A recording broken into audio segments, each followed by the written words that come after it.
O medo é a defesa humana para que situações de perigo ou estresse sejam evitadas. O problema é quando esse medo influencia no cotidiano e prejudica ou evita ações básicas, como dirigir, por exemplo. Hoje é comum as pessoas utilizarem essa palavra medo e, na verdade, em alguns casos, seria insegurança.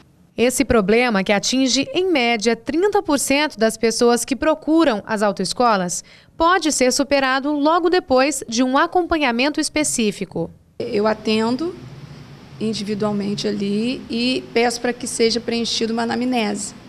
E nessa anamnese nós temos a nossa primeira conversa. A partir daí, junto com a paciente, a gente faz uma análise. Eu já vou verificando se realmente há um medo ou uma leve insegurança, e que, dependendo do caso, eu tomo as medidas necessárias. O medo excessivo do volante, encontrado principalmente nas mulheres, pode ter várias explicações. E uma delas é o receio da independência. Eu tenho notado que a procura tem sido grande para se libertarem. Hoje eu tenho assim um quadro diferenciado. Eu preciso, porque meu marido às vezes está jogando uma bola, ou saiu com os amigos para alguma coisa, ou está trabalhando, e eu quero. E às vezes eu noto que alguns maridos não são tão participativos para que elas se tornem independentes. Aí acaba atrapalhando um pouco também a ela ter uma desenvoltura melhor na direção. Mesmo tendo receio de dirigir, algumas pessoas encaram com naturalidade o fato de não dominar a direção.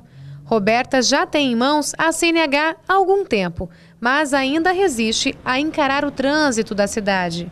Eu só descobri que tinha medo de direção quando eu já tinha tirado a carteira de motorista aos 30 anos e comecei a pegar o carro para fazer alguns trajetos pequenos.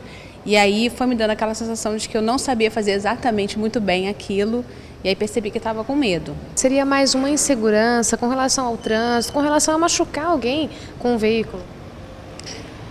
Olha, eu acho que é uma soma de várias coisas. Eu acho que tem uma parte cultural, uma parte de educação. Então, eu fui criada numa cidade pequena, numa família assim, em que as mulheres não dirigiam, não tinham carro.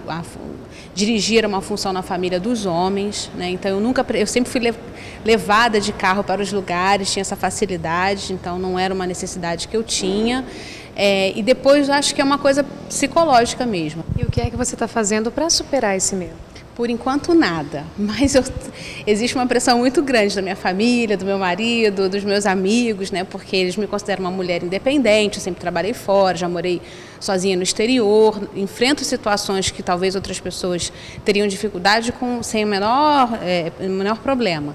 Então, talvez eu retome algumas aulas, até com o carro da nossa própria casa, assim, mas não é uma coisa que me desespere, não. Eu aceito como um problema, uma dificuldade que eu tenho, não fico me cobrando muito sobre isso, não.